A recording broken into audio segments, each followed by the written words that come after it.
for almost 30 minutes before a warning was issued, not through anyone's fault, but just because telltale signs of a tornado were so obscure that no one could actually recognize it until we got a spotter that saw the actual tornado. The nearest radar sites are in Oklahoma City and in Fort Worth. Since we're so far away, probably 115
Okay, it's 6:04. I call the November 8th, 2022 City Council meeting to order. I'd like to ask Drew Jackson to lead us in the invocation.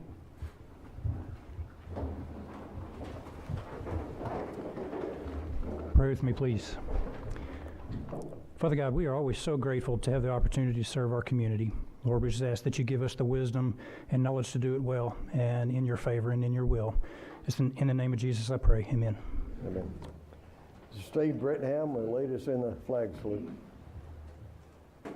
To the flag of the United States of America and to the republic for which it stands, one nation, under God, indivisible, with liberty and justice for all.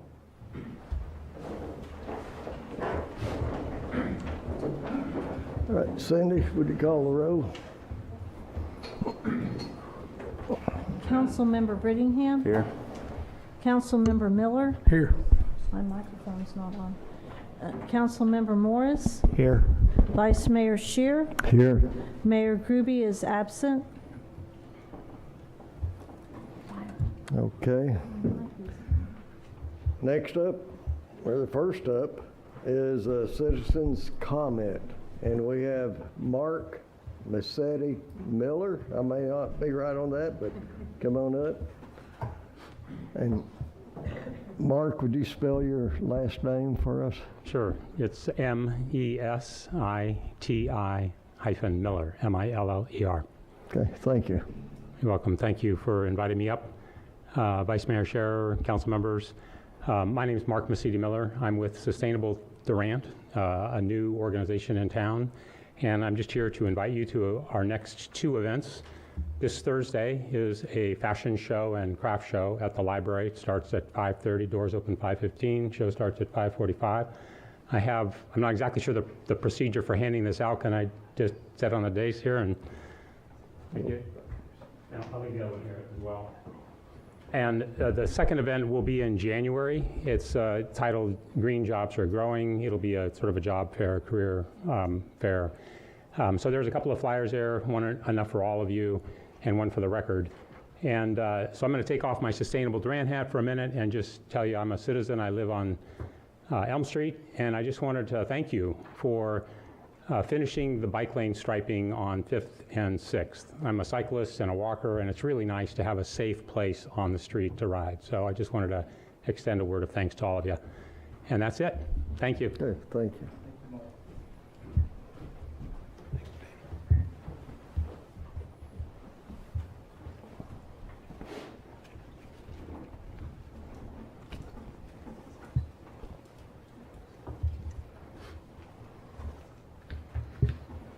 Okay, first item here of business is consent items.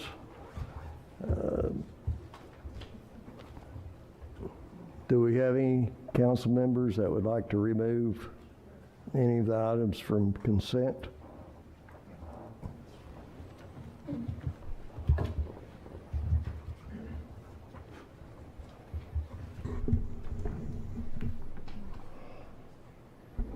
Okay, looks like no. So, do we have a motion to? A motion to approve consent items. Okay, we have a motion. Do we have a second? Okay. Second. All right. Councilmember Brittingham. Aye. Councilmember Miller. Aye. Councilmember Morris. Aye. Vice Mayor Shear. Aye. Mayor Gruby. Oh, I'm sorry, she's absent. Okay. All right, we'll move on to number 3, monthly reports. Do any members have any questions about the monthly reports?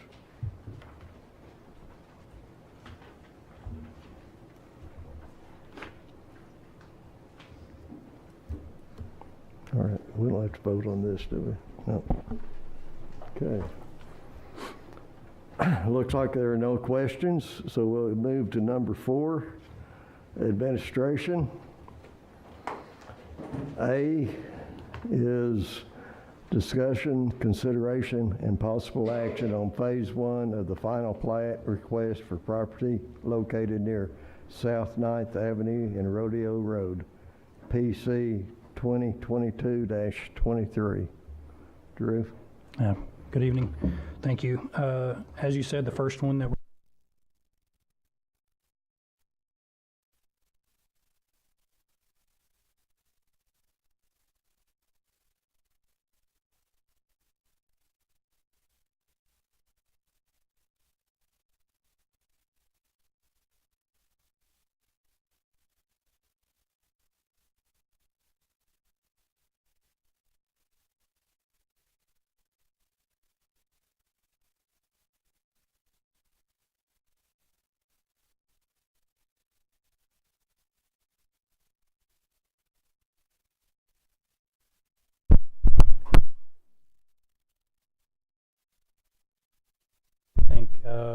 the developers worked with the city and found that there were some broken sewer pipes, et cetera, due to tree growth.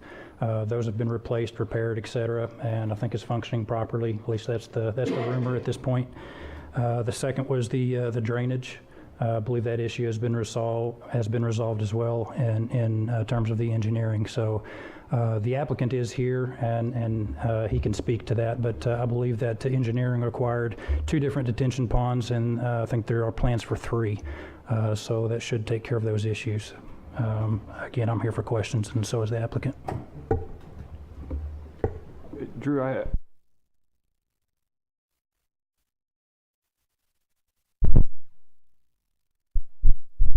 without the inclusion of Phase 2, it doesn't really look like the streets meet the loop and cul-de-sac requirements. Is the plan to go ahead and complete the streets that would be in Phase 2 to give that loop or a cul-de-sac for turnaround for emergency vehicles, delivery vehicles, et cetera? Because it looks like some of those streets just dead end at the north end rather than completing a loop with a cul-de-sac.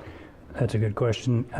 So you're talking about, will the streets be completed in Phase 1 for both 1 and 2?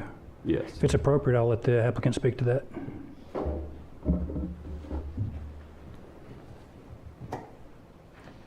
Good evening.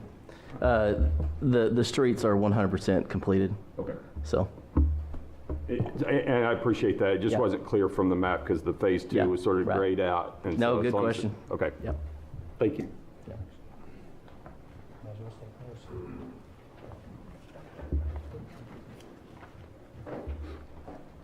Any other questions for me or the applicant? Do you have any Yes. comments about the improvements? Okay.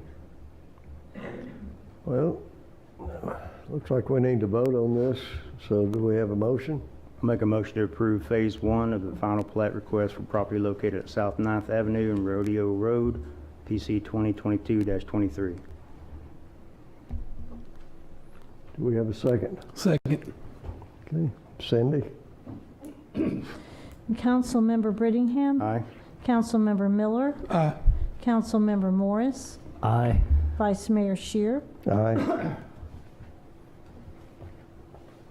All right, item B, discussion, consideration, and possible action on ordinance 0-2022-28, a rezoning request from A1 General Agriculture to R1 Single Family Residential for property located near Cemetery Road and Rodeo Road, PC 2022-28. Number 1, ordinance 0-2022-28, section 1. You're up. I'm up. Thank you.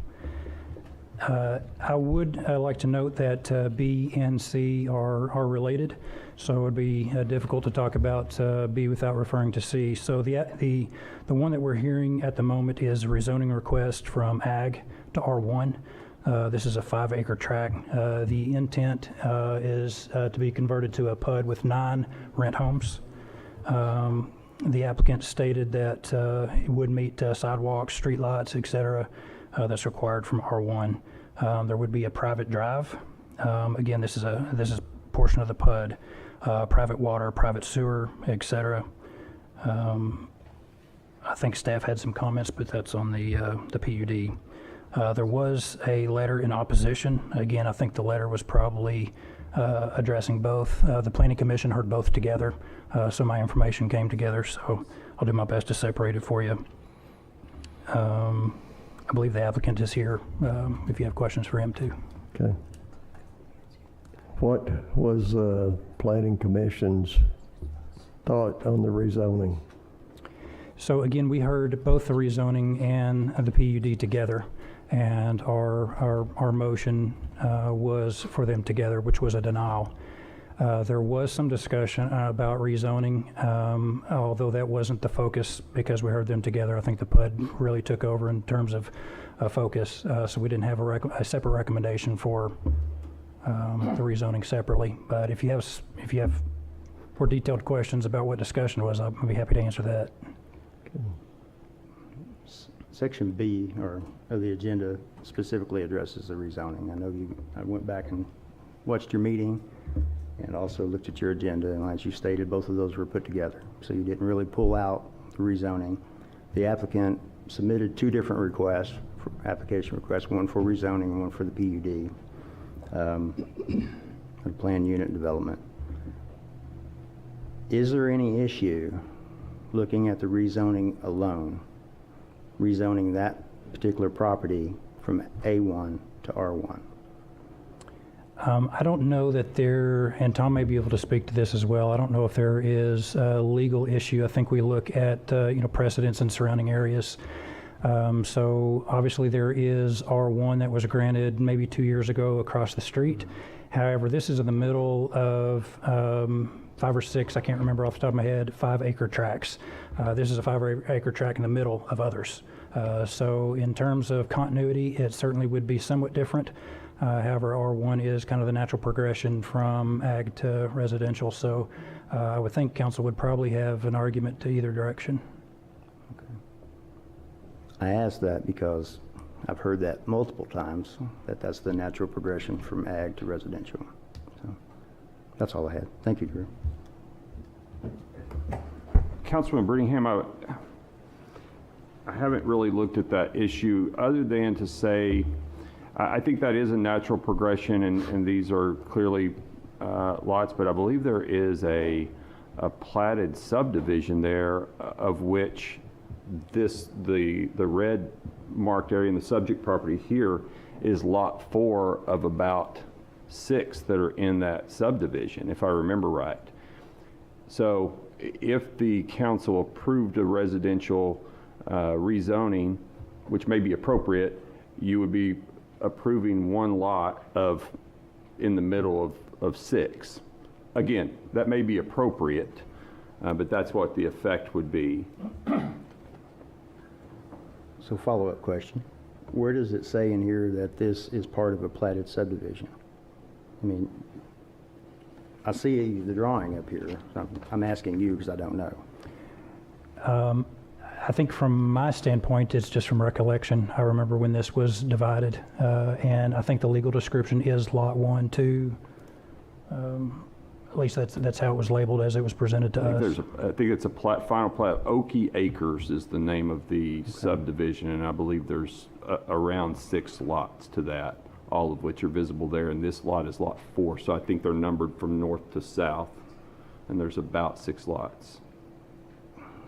Well, then legally, if it's a platted subdivision, how can we as a council come in at this point and change the zoning on that subdivision or on a portion of that subdivision? That's what I was saying. I haven't looked at that issue. That would be what you would be doing. I think the more appropriate thing would be to change the zoning for the entire subdivision and all lots. That's not what the application is for tonight. But I think if you are changing the zoning, it's appropriate to change the zoning in the entire platted area rather than a single lot out of a platted area, unless it is designed to be a mixed-use area. There may be certain circumstances within the city where you would have a planned mixed-use area in a single plat, where some lots would be residential, some could be commercial, some may be a hospital, where you would have a planned area for mixed use, where you may zone it differently. But This may not be one of those. in that scenario, one owner owns the entire plat. Yes. That's correct. I don't see how we can proceed legally, I mean, in light of this information, and start changing rezoning on portions of plats.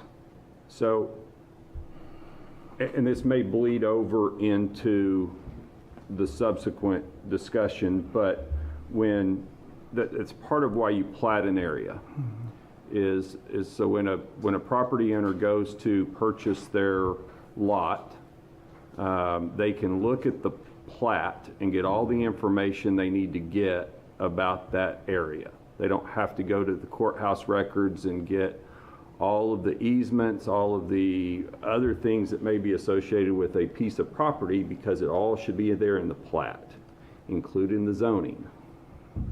So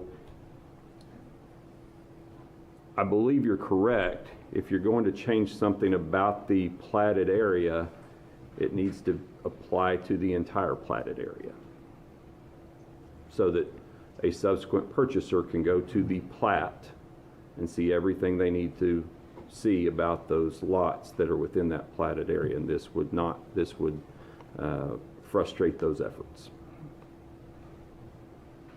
I guess I'm curious how we got to this point, why this wasn't caught before and a discussion was had. I mean, obviously you weren't there, but I'm speaking out loud. I mean, seems like this is putting a little bit backwards in the process to discover this. May be true. Oh. But to the commission's, the planning commission's credit, they did recommend a denial, which is Right. all they can do once it gets Right. to them, is either give it an up or down. So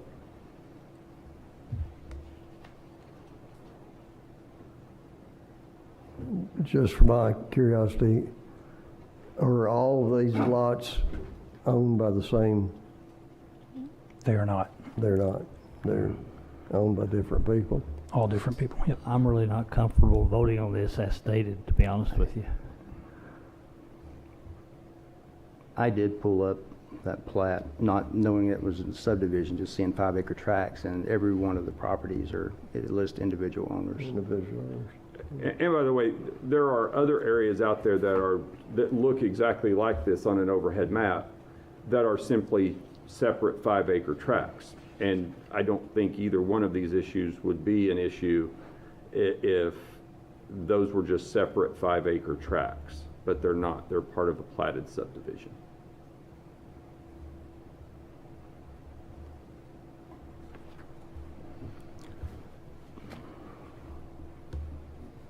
So I'll ask one more question, and I'm done. So could a possible appropriate response be, since the potential legal issues, that this end up being a no action item instead of pushing a vote? Or do you feel we need to take a vote?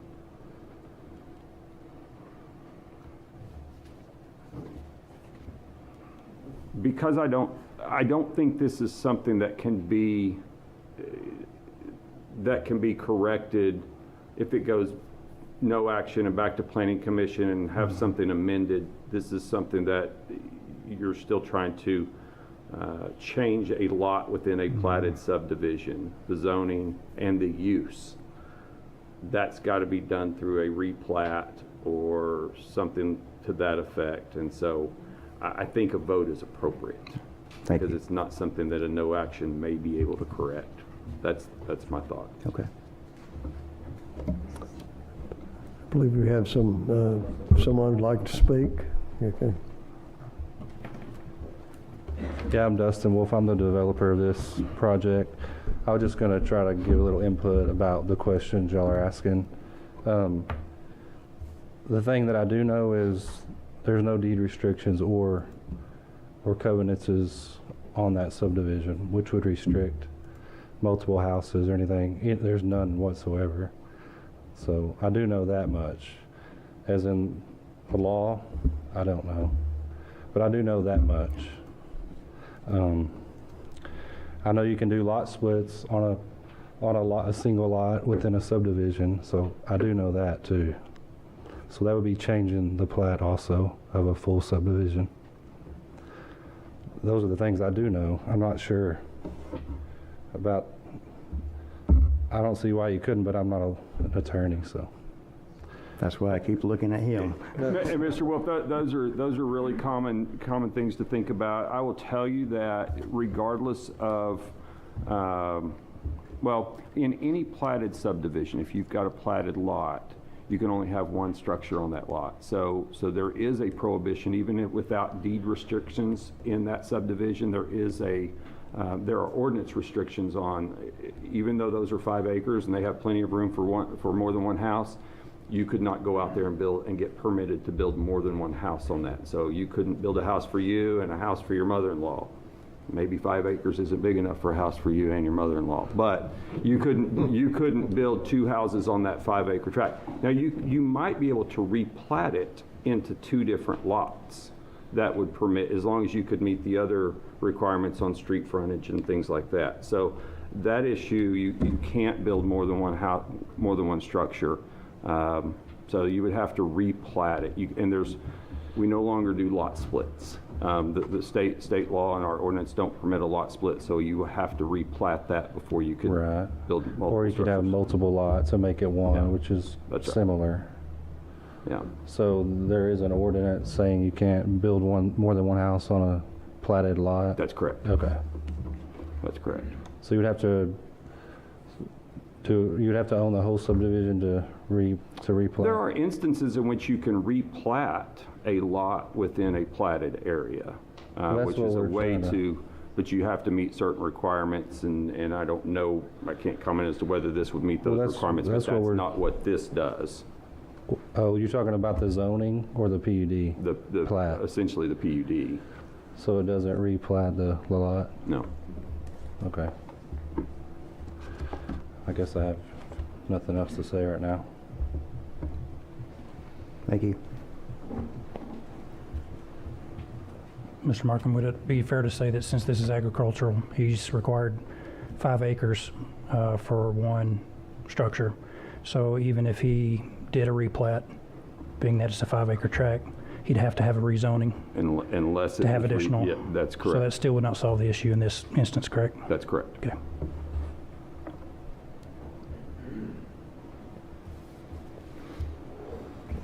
So we need to vote on this, correct?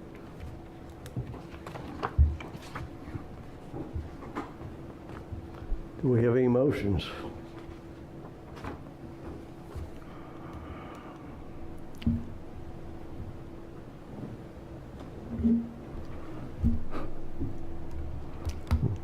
I'll call again. Do we have any motions? I'll make a motion to deny ordinance O 2022-28 for a rezoning request from A1 to R1, single-family property located on Cemetery Road and Rodeo Road, PC 2022-28, based on the reasons stated here tonight. Second. Okay, do you have a second, Cindy? Councilmember Brittingham, Aye. Councilmember Miller, Councilmember Morris, Aye. Vice Mayor Shear. Aye. Okay, that fell, so number 2 is null and void. Item C, is that?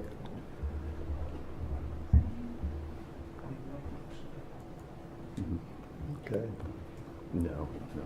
all right, Okay. We don't. Okay. okay. There's no action. No motion on C. No action. Yeah, you can take no action on that if you want to. Okay, all right, no action on C because previous vote. Item D, Consider request to vacate and close a portion of North 10th Avenue, north of University Boulevard, between Block 9 and Block 8 in Twin Oaks, in addition to the City of Durant, Oklahoma, and authorize staff to give notice to franchisees pursuant to Oklahoma state statutes. I think this is just a matter of kind of cleaning up some old past business. That's correct, Vice Mayor. There's a section of North 9th, North 10th. It's right at kind of the north end of North 10th. And on the map, there appears to be a street there, and there was at one time. There was a platted for a street. There is no street there, and we've confirmed with city staff that there are no municipal utilities within that area. There's been a request by an adjoining landowner that the city vacate that street, and which is appropriate. The procedure is the city issues a notice to all the surrounding landowners, and then at a future meeting, the city vacates the street by council action, by ordinance. And then there's an optional step.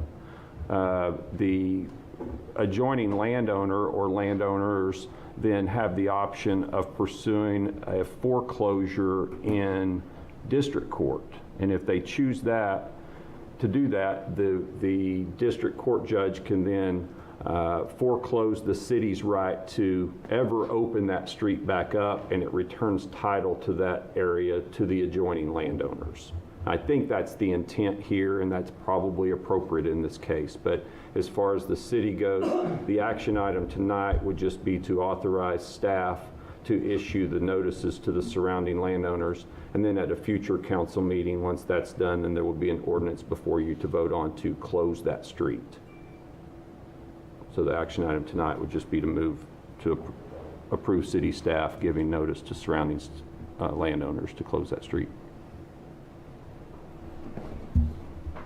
Any discussions, questions? We have a motion. I make a motion we authorize staff to give notice to franchisees pursuant to Oklahoma state statute in reference to closing a portion of North 10th Avenue north of University Boulevard between Block 9 and Block 8 in Twin Oaks. Second. All right. Cindy? Councilmember Brittingham, Aye. Councilmember Miller, Councilmember Morris, Aye. Vice Mayor Shear, Aye.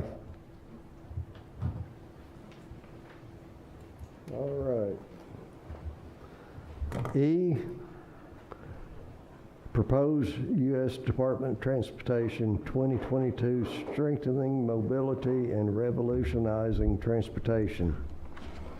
SMART for planning grant established through the Office of the Assistant Secretary for Research and Technology, OST-R, for citywide traffic signalization improvements.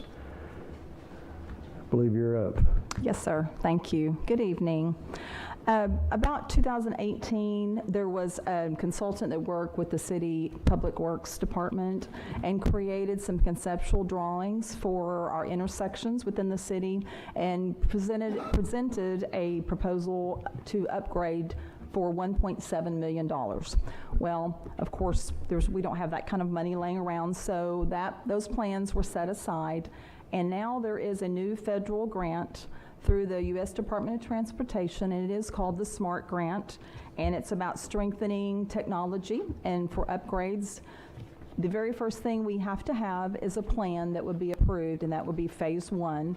This grant does not require any match money, and so we would submit an application based upon an engineer consultant's estimate that I received today, late this afternoon, for $684,000. Again, it does not require match. This would be to request funding to hire a consultant firm that would develop the community engagement and traffic studies and working in the community to identify our priorities for the signalization, and then Once that's identified, then when there's funding for the implementation, then we could apply for that money, probably in a year and a half, 2 years. This upgrade would include new technology, and that's the priority for this grant, to include the preemption system that would allow our first responders to quickly maneuver through the lights when needed, as well as upgrading every other intersection. Are there any questions? Did you say $684,000 for? The plan, citywide plan, to do the plan? Yes, sir. But the plan is not just a written document. It is a 18-month process that requires a lot of federal guidelines, such as the community engagement, environmental study, different kinds of traffic studies. So it's a lengthy process. Yes, sir.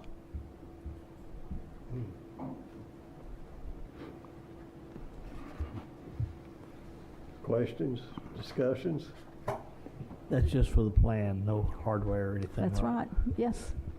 Okay. Somebody smarter than me did this, so I didn't know how I could question that. I think you're in the consulting planning business. And it is just an estimate.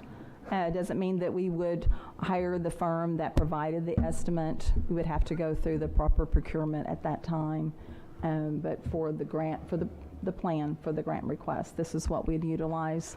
You just have to trust that they know what they're doing.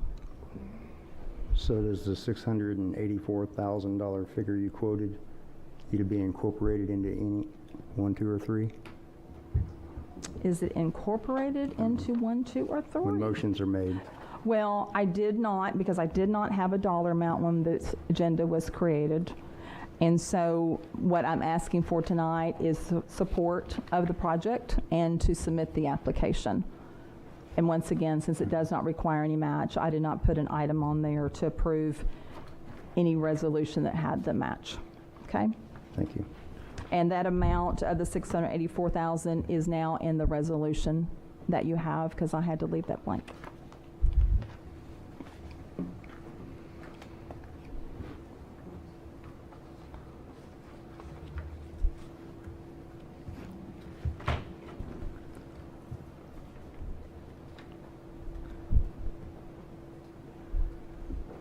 Any more questions, discussion?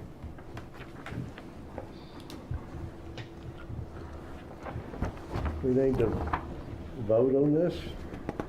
I personally Make a think motion? that having a plan is better than not having a plan, so I make a motion to authorize city staff to prepare and submit the 2022 U.S. Department of Transportation SMART Program Planning Grant application for citywide signalization improvements plan. Okay. Is that a motion to approve the resolution R2216? I think that would be one, Tom. Okay. You're authorizing the city staff to submit the application. Yes. Okay. So we've got number 1, number 2, we've got authorization, motion, we have a second. Second. Cindy? Okay, who's seconded? Steve. You can give it to Humphrey. Oh, okay. Thank you, Steve. Councilmember Brittingham. Aye. Councilmember Miller. Aye. Councilmember Morris. Aye. Vice Mayor Shear. Aye. All right. And number 2 is the resolution. Okay. Yes, sir. And the resolution is just stating that the council supports the project and submission of the All right, application. number 2. Mm-hmm. Discussion, consideration, and possible action to approve Resolution R 2022-16, supporting the project and grant application submission.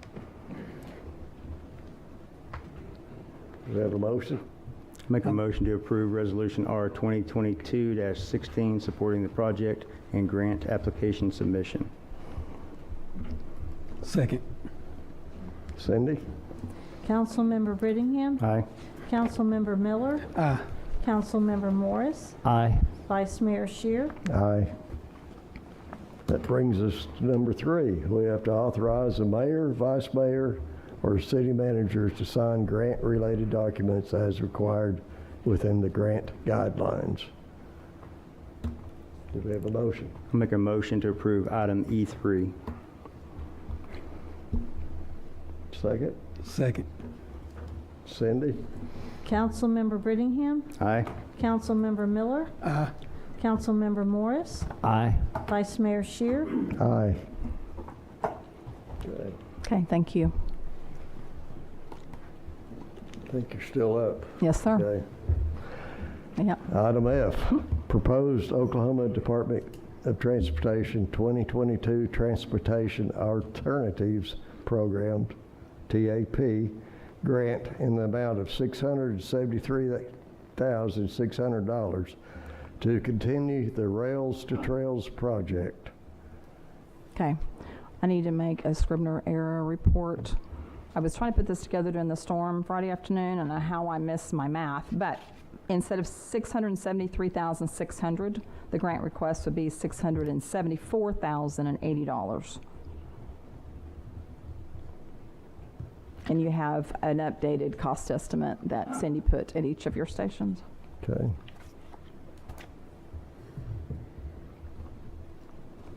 Number 1, discussion, consideration, and possible action to authorize city staff to prepare and submit the 2022 Oklahoma Department of Transportation TAP program grant application for funding to continue to Rails to Trails project. Okay, I probably need to give a little bit of historical information here. The city has 2 grants pending for the Rails to Trails project across Chuckwall Creek, starting at the outdoor exercise facility near the VPAC at Southeastern's property, going across the creek north, and the next trailhead will be around the softball complex. The funding that we have is about $586,000. However, it's insufficient to complete the bridge. So ODOT has another opportunity for us to submit an application that would be specifically for the bridge portion. So the grant application would be for that. We would use our existing funding to complete the trails on both sides of the creek. And yesterday, the DCFA met and approved the match funding, the 20% match that's required for the application. And your resolution that you have in front of you also has that amount with the corrected amount that I just identified in the agenda item. So the total project would be $842,600. The 20% match, which is approved by DCFA, is $168,520. The grant would be $674,080. Do we have a map that we can put up of this project? No, I did not put one up there. We've had it several times, and I didn't think about that. Did it for DCFA. Okay. Danny, the I apologize. DCFA saw this, and basically this allows citizens to go from downtown to the softball fields north of Chuckwall No. safely. Okay. This grant is, or this project has been swirling since 2016. So ODOT is very excited about this and have recently made a site visit here, and so that we have been approved to move forward with another round of funding. Okay. Request, I should say. Any more questions? Discussion? We have a motion? I move we authorize city staff to prepare and submit the 2022 Oklahoma Department of Transportation TAP program grant application for funding in the amount of $674,080 to continue the Rails to Trails project. Second. Second. Cindy? Okay. Councilmember Brittingham, Aye. Councilmember Miller, Councilmember Morris, Aye. Vice Mayor Shear. Aye. All right, number 2 on this.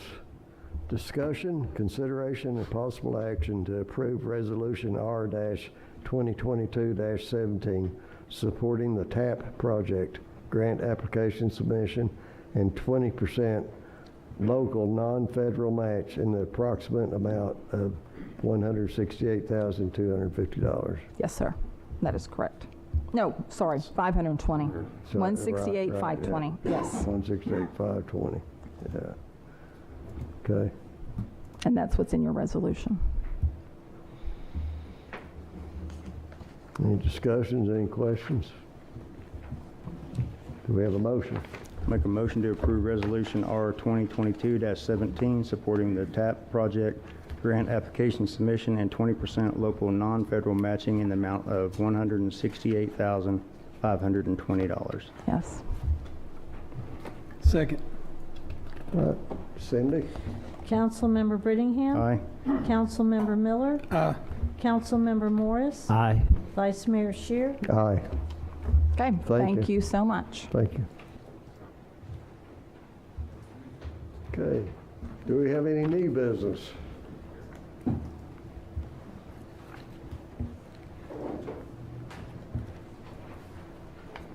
No new business? All right. How about adjournment? Motion to adjourn. Second. All right. Cindy? Councilmember Brittingham. Aye. Councilmember Miller. Aye. Councilmember Morris. Aye. Vice Mayor Shear. Aye. All right.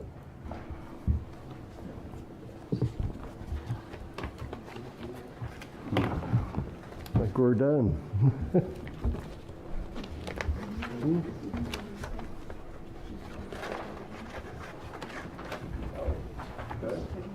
Now, we go into Utilities Authority.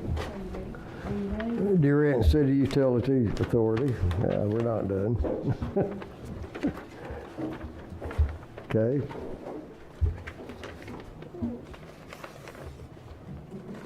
Can we have a call to order? Yeah, we're ready. Okay. Good call roll. Trustee Brittingham. Here. Trustee Miller. Here. Trustee Morris. Here. Vice Chairman Shear. Here. Chairman Groby is absent. Right. Consent items. Do we have any discussion or removals of the consent items?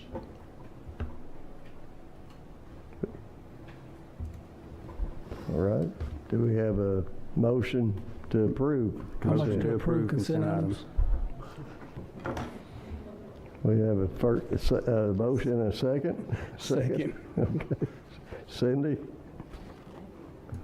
Trustee Brittingham. Aye. Trustee Miller. Aye. Trustee Morris. Aye. Vice Chairman Shear. Aye. Informational items, reports. Anybody wish to question any of the reports?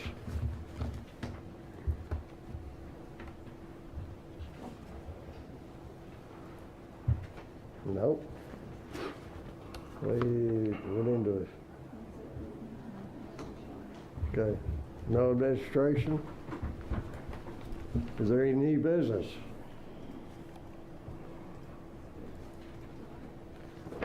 Okay. How about a motion to adjourn? Motion to Motion to adjourn. All right. Cindy? Second. Trustee Brittingham. Aye.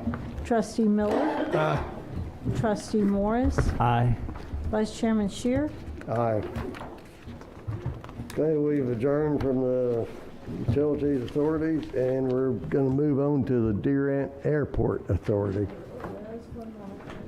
Okay.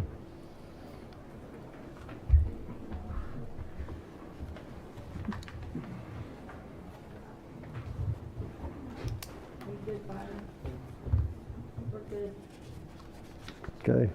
Do you do the roll call, Cindy? Trustee Brittingham. Here. Trustee Miller. Here. Trustee Morris. Here. Vice Chairman Shear. Here. Chairman Groby is absent. Okay. Item 1, consent items. Does anybody wish to remove any of the consent items?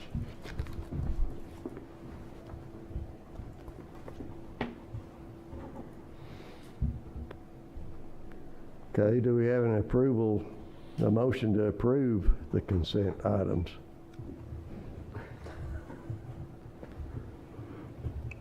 Motion to approve consent items. I was trying to give you one, Humphrey. Second. Okay. Cindy? And Trustee Brittingham, Aye. Trustee Miller, Aye. Trustee Morris, Aye. Vice Chairman Shear. Aye. Bring us to information items, the airport director's monthly report. Would you like to make a report, or I'd like to hear a report, okay? Since you're new at this too. All right, yeah. Well, good evening all, thank you very much. So as many of you are aware, in October we had the regional SafeCon event for the colleges held out at the airport.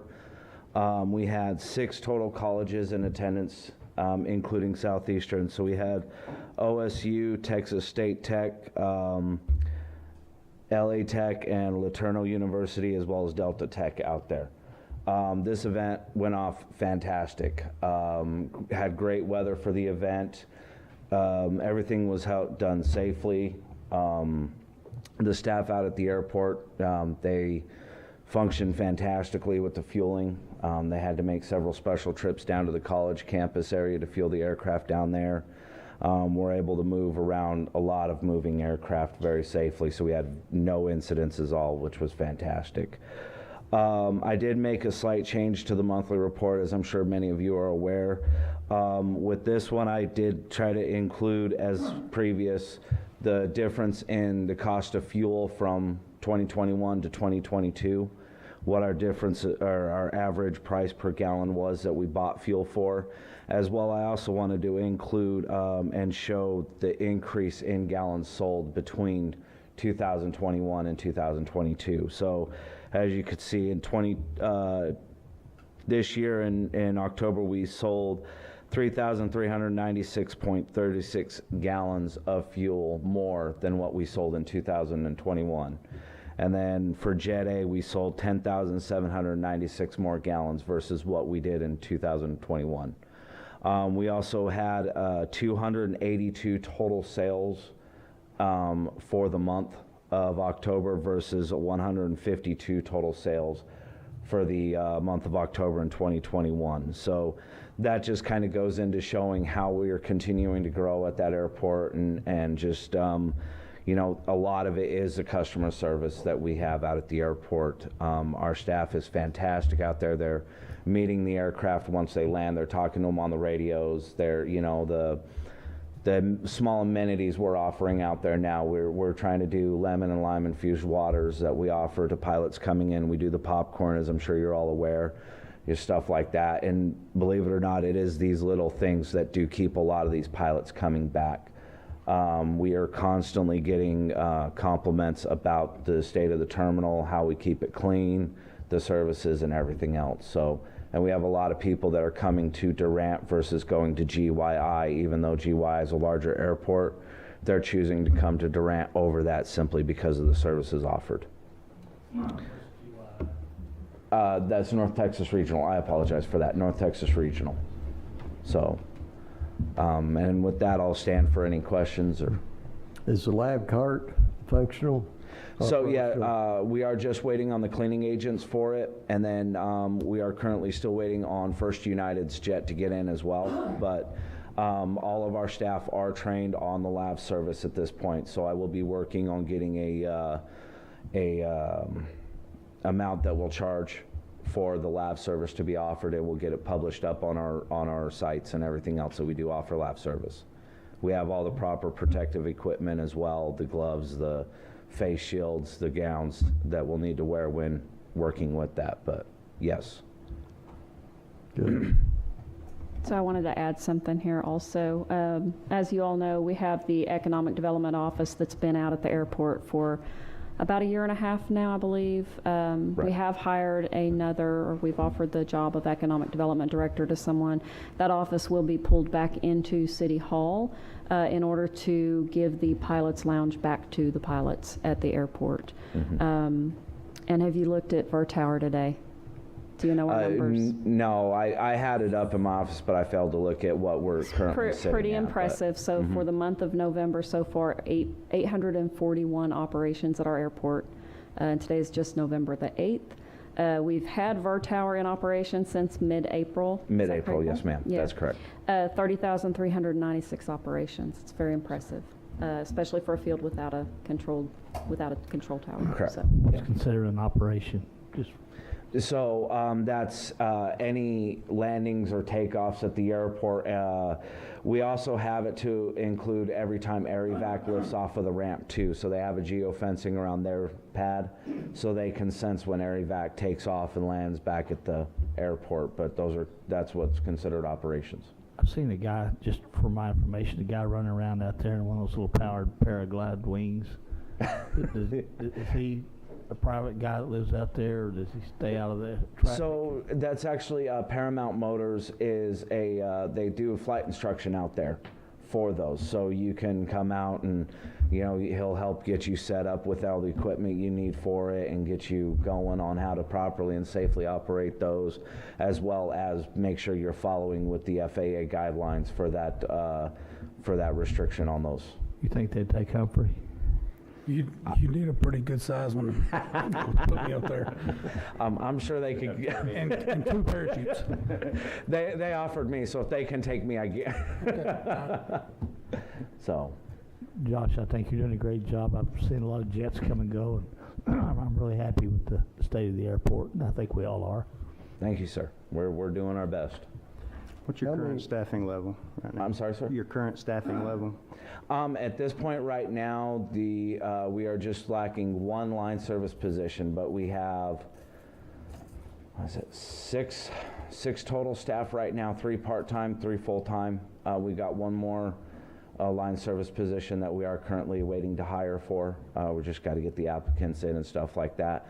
The other position we have not filled is my vacated position of the ops manager.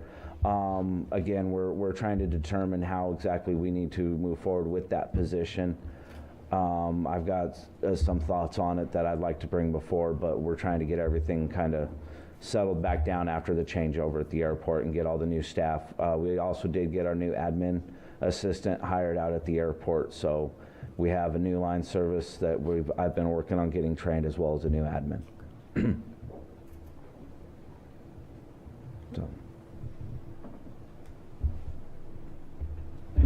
All right. Thank you all. Have a great night. Thank you. All right. Number 4, administration. Got anything on number 4? Number 5, new business. Nope. All right. Do we have a motion to adjourn? Motion to adjourn. Need a second. Second. Cindy? Trustee Brittingham. Aye. Trustee Miller. Trustee Morris. Aye. Vice Chairman Shear. Aye. Good deal. We're done now.